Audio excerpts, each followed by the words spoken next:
Have you ever heard a sound so strange that it makes the hairs on your neck stand? That's what happened the night the Horn of Udara cried. It was a night like any other in Umuoka village. The moon hung low, the air smelled of roasting corn, and laughter spilled from the palm wine joint by the market square. But somewhere deep inside the Udara forest, a sound rose.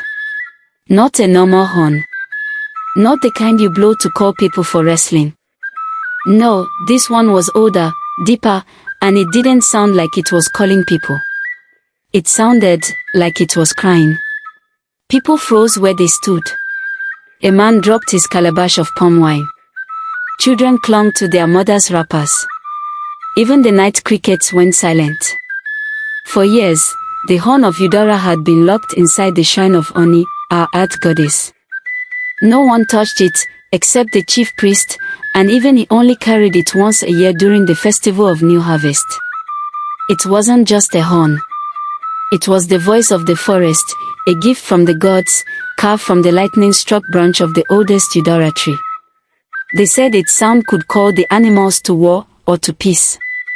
So why was it crying? Shinonso, the night guard, swore he saw a shadow slip out of the shrine just before the sound began. But when the elders ran there with their flaming torches, the horn was gone. The priest of Oni stood barefoot in the sand, his white robe trembling. "It's over," he said. "The forest will no longer protect us." By morning, the news spread like wildfire. The women at the stream whispered about it while pounding yam. The hunters refused to enter the forest, afraid the animals would turn on them. The market was half empty, traders scared to travel without the blessing of the horn. And that's when Nnenna stepped forward. Nnenna was no elder, no warrior. Just a 20-year-old girl with a stubborn face and the kind of eyes that looked straight into your soul. Her father had been the last horn carver in Umuoka before he died. She knew the sound of every forest bird, the meaning of every animal call. And when she heard the horns cry last night, she knew it wasn't just crying. It was calling. She went to the elders. "Let me find it," she said. "If the horn is gone, the forest is naked. If the forest is naked, the village will bleed." They laughed at her. Said she should go back to pounding cassava. But Nnenna didn't wait for their permission. She took her late father's small hunting knife, a calabash of water, and a strip of dried meat, and walked straight into Udara forest. She didn't know that before the week ended, the horn would blow again. But this time, it wouldn't be a cry. It would be a scream. The Udara forest does not welcome strangers. By the time Nnenna stepped under its first tall trees, the village sounds had faded behind her. The air was cooler, thicker. Each step sank into soft, damp earth. Above, the branches tangled so tightly that sunlight only slipped through in broken patches, like the forest was deciding how much light she deserved. Nnenna gripped her father's knife. Her mother's voice echoed in her mind, "The forest has ears. Never walk in it without respect." So she whispered the greeting every hunter knew. "Udara forest. I enter with peace." But peace was not what she found. The deeper she walked, the more she noticed, the birds weren't singing. The squirrels weren't chattering. Even the wind seemed to hold its breath. It was as if the whole forest was waiting. Then she saw it. A single Udara fruit, bright and ripe, lying in the middle of her path. Strange. Udara trees kept their fruits high until they were ready to drop. This one was fresh, no bite marks, no dirt. She bent to pick it up. Crack! A twig snapped behind her. She spun around, knife ready. Nothing. Just shadows. She moved on. 2 more Udara fruits. Then 3. Each one lying neatly, like someone was leaving a trail. Her heartbeat quickened. Was someone leading her deeper, or luring her? Hours seemed to pass, though she couldn't tell by the light. That's when the sound came, faint at first, like someone blowing across the mouth of a bottle. A note that rose and fell, weaving through the trees. The Horn of Udara. Nnenna followed the sound, careful not to snap a twig.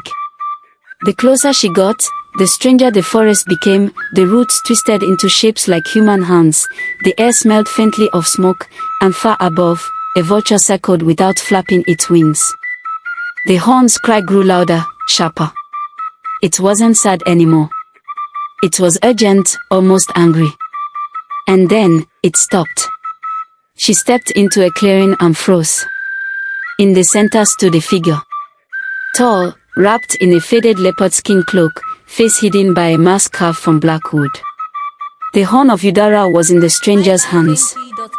The figure lifted it to its lips again, but no sound came. Instead, the stranger turned slowly toward her. For a long moment, the figure didn't move. Then, in a voice that was neither clearly male nor female, the stranger said, "The forest remembers you, daughter of the horn carver, but do you remember it?" Nnenna's grip tightened on her knife. She didn't know who, or what, stood before her. But she knew one thing, the real danger hadn't even started. The masked figure stood like a statue, the Horn of Udara resting against its shoulder. "The forest remembers you, daughter of the horn carver," it repeated. Nnenna's throat tightened. "Who are you?" The mask tilted slightly. "Names are for mortals. I am the Watcher. I guard the horn when men grow foolish, and I hide it when blood is about to flow." Nnenna took a step closer. You stole it." The Watcher's laugh was low and sharp. "I saved it. If the horn remained in the shrine, it would have been taken by those who seek to sell the forest soul. You think your elders are blind? No. Some are but..." Those words sank into her chest like cold water. But elders.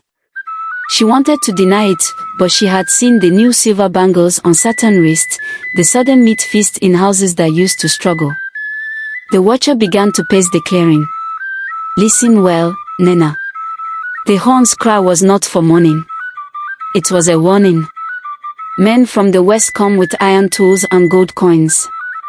They want the Udara trees, the land beneath them, and they know the forest will not allow it while the horn is here.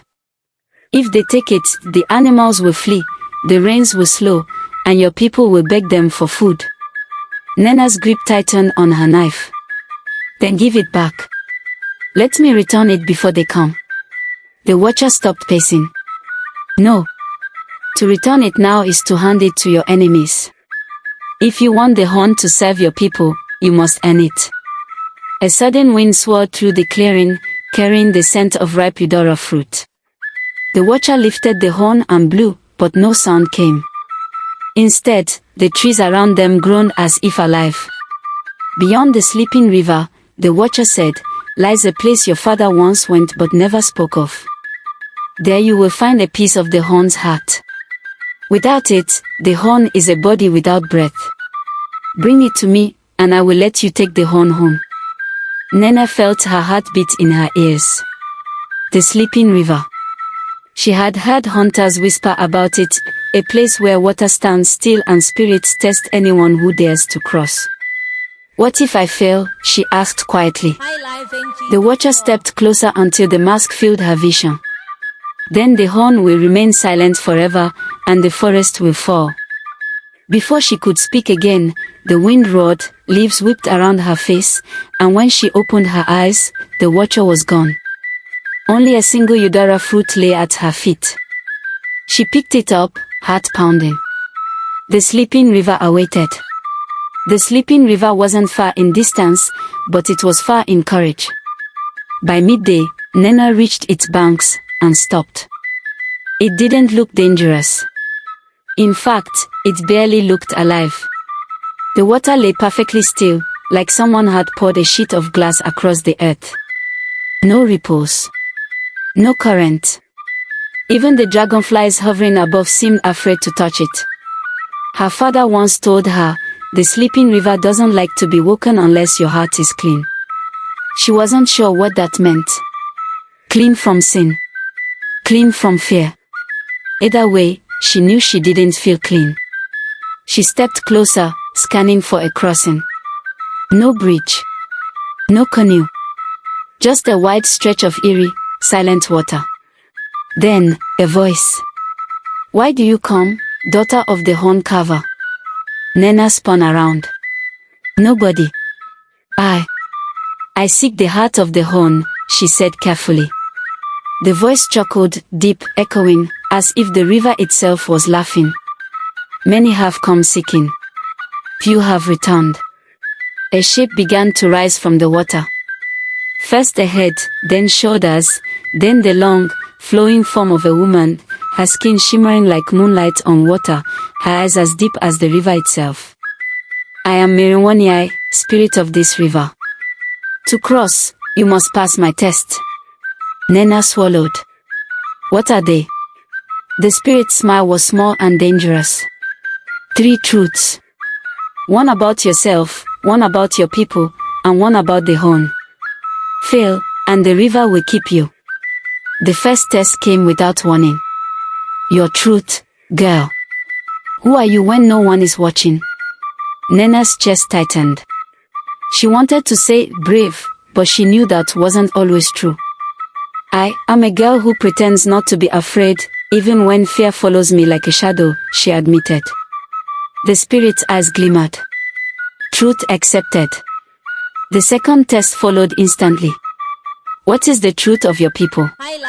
Images flashed in Nnenna's mind, the laughter at festivals, the stubborn pride, but also the whispered deals, the greed that sometimes crept in. Her voice dropped. "We are a people of strength and beauty, but sometimes, we choose silver coins over the soil that feeds us." The river's surface rippled slightly. Truth accepted. The third test was the hardest. "What is the truth of the horn?" Nnenna's lips trembled. "It is a gift of the forest, but a gift that can destroy, if held by the wrong hands." The spirit's gaze softened. Truth accepted. With that, the still water began to part, revealing a narrow path of dry sand straight through the middle of the river. "Walk quickly," the spirit warned. "If doubt touches your heart, the path will close." Nnenna gripped her knife, stepped onto the path, and moved fast. Halfway through, she heard movement behind her, footsteps on the same path. She glanced back. Someone else was following her. Nnenna froze. The narrow sand path through the sleeping river left no room to hide. Whoever was behind her had followed her across. "Keep walking," a man's voice said. She turned her head. He was tall, lean, with a bow slung across his back and the kind of eyes that had seen too many hunts. His face was shadowed, but his movements were calm, too calm for someone who just crossed the spirit's test. "Who are you?" she asked. "Obioma," he said. "Hunter, and the one who kept you from stepping on the wrong Udara fruit in the forest." Her mind flashed back to those fruits in a neat trail. She thought the forest had left them for her. "Maybe not. You were following me." "I was making sure you didn't die," he said simply, then stepped past her, leading the way to the far bank. "If you want the heart of the horn, you'll need more than a knife and a calabash of water." The sand path began to shrink as they neared the other side. Nnenna quickened her steps. When they reached the bank, the river closed behind them with a soft hiss, like it had been holding its breath. She studied him. "Why help me?" Obioma's mouth twitched. "Because the men coming for that horn, they took something from me too. My brother." He tried to stop them, and they left his body in the forest. His voice hardened. "The horn belongs to the forest, not to thieves." For the first time, Nnenna saw past his hunters come. There was fire in his eyes. They moved together through thick bush, Obioma clearing the way with his machete. Hours later, the forest opened into a small clearing. Huts stood in a circle, smoke rising from fires. The people here were strangers, no one from Umuaka, yet they greeted Obioma with nods. "This is my second home," he said. "A village the map forgets." They rested near a fire, but Nnenna's instincts prickled. The villagers' glances lingered on her. Too long. Too sharp. That night, as she lay on a woven mat in one of the huts, she overheard two men outside. "We send word to Chief Obidike tonight. Tell him the girl with the horns part is here." Her stomach turned. Chief Obidike, she'd heard whispers of his name. A man who sold forest land for gold. The same man the watcher warned about. She slipped out quietly and found Obioma sharpening his knife. "We have to leave. Now." His eyes narrowed. "You heard them too." They moved fast, melting into the night. Behind them, shouts rose, feet pounding the dirt. The village had turned from a safe stop into a trap. By dawn, they were deep in the forest again, but danger had found them. And this time, it was not far behind. The forest had been restless all day. Birds flew low, as if fleeing something unseen. Ants swarmed in long, frantic lines. Even the air tasted different, sharp, like lightning before a storm. By nightfall, Nnenna and Obioma found a small rise to camp on. They hadn't spoken much since escaping the hidden village. The betrayal still sat heavy between them. They were eating quietly when a sound sliced through the night. The Horn of Udara. But this time, it wasn't a cry. It wasn't a gentle warning. It was a scream. The blast ripped through the forest, long and piercing, like the earth itself was in pain. The ground trembled under them. In the distance, branches cracked like bones snapping. "What's happening?" Nnenna asked, standing. Obioma's face was grim. The horn's heart has been woken, without the heart piece. She didn't understand, until the forest moved. From every direction, animals poured into the clearing. Antelopes, bush pigs, monkeys, even snakes slithering over roots. Their eyes glowed in the dark, their movements frantic, disoriented, like they were being pulled by a force they couldn't resist. "They are running from it," Obioma said. "Or to it." A second horn blast followed, deeper, angrier. The animals turned violent. Two monkeys fought viciously in front of them, far flying. A bush pig charged and nearly toppled their fire. "Climb!" Obioma shouted, pointing to a low tree. They scrambled up, gripping the rough bark as chaos churned below. The air was alive with snarls, screeches, and the heavy thud of hooves. Through the madness, Nnenna caught sight of a figure moving easily among the animals, untouched. A tall shape in a leopard skin cloak, the black wooden mask gleaming in the firelight. The watcher. But the horn was not in their hands. Instead, the horn was tied to the back of another man, broad-shouldered, dressed in fine cloth far too rich for the forest. Chief Obidike. Obidike raised the horn again and blew. The sound stabbed through the air, and the animals surged like a wave. This wasn't a call for unity. It was a command for destruction. "He's bending the forest to his will," Obioma hissed. "If he takes the horn beyond the Udara trees, the bond will break forever." Nnenna's heart pounded. She couldn't wait for a perfect plan. If they didn't act now, the forest was lost. As Obidike passed under their tree, Nnenna leapt. She landed hard on his back, grabbing for the horn. For one breathless moment, she held it. The weight was heavy, alive, like holding the pulse of the earth. Then Obidike spun, shoving her to the ground. The horn slipped from her fingers, and rolled into the darkness. The forest was alive with chaos. Animals ran in every direction, trees bending in the storm's wind, and the faint, trembling cry of the Horn of Udara echoed from somewhere deep in the shadows. Nnenna's chest heaved. Her hands were scraped, her knife forgotten at her side. Obioma stood beside her, bow ready, eyes scanning. "We have to move," he said, "before the horn falls into his hands again." But Nnenna froze. The horn's sound, it wasn't angry anymore. It was calling. Not to humans. Not to Obidike. To her. Her father's voice came to her like a memory. The horn listens to the heart, Nnenna. Only a heart pure and brave can carry it. She took a step forward. Then another. And another. The forest seemed to part for her, guiding her path. The storm softened slightly, as if the trees themselves recognized her courage.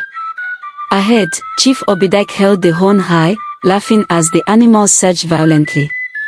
But as Nnenna approached, the horn began to vibrate, thrumming against Obidike's grip. No, he shouted, gripping harder. The horn leapt from his hands as if drawn by an invisible force. Nnenna caught it, and the instant she held it, the forest fell silent. Even the storm seemed to pause, wind stilled, leaves hanging motionless in the air. She blew. A single note, clear, deep, and alive, rolled through the forest. The animals froze. Their eyes softened. Slowly, they returned to their places. The chaos ceased. Obidike staggered back, fear widening his eyes. How?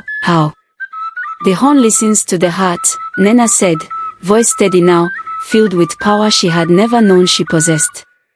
And my heart is for the forest, for my village. The watcher stepped from the shadows, mask glinting. You have done what few could, Nnenna. You have restored balance. Nnenna lowered the horn and looked around. The animals returned to their homes. The river's edge shimmered peacefully. Even the Udara trees seemed to lift their branches higher, breathing again. Obioma stepped beside her. You did it, he said softly. She smiled, exhausted, proud, and relieved. We did it. The forest is ours again. But the horn, it must remain with the watcher until the village is ready. She handed it back, feeling the weight leave her hands but not her heart. She had faced fear, betrayal, and the wild power of nature, and survived.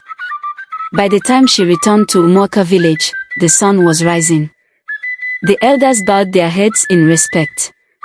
The villagers cheered softly, whispers spreading, the horn has returned.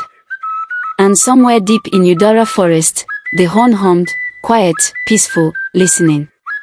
Nnenna knew the forest would always test her people. But now, she was ready.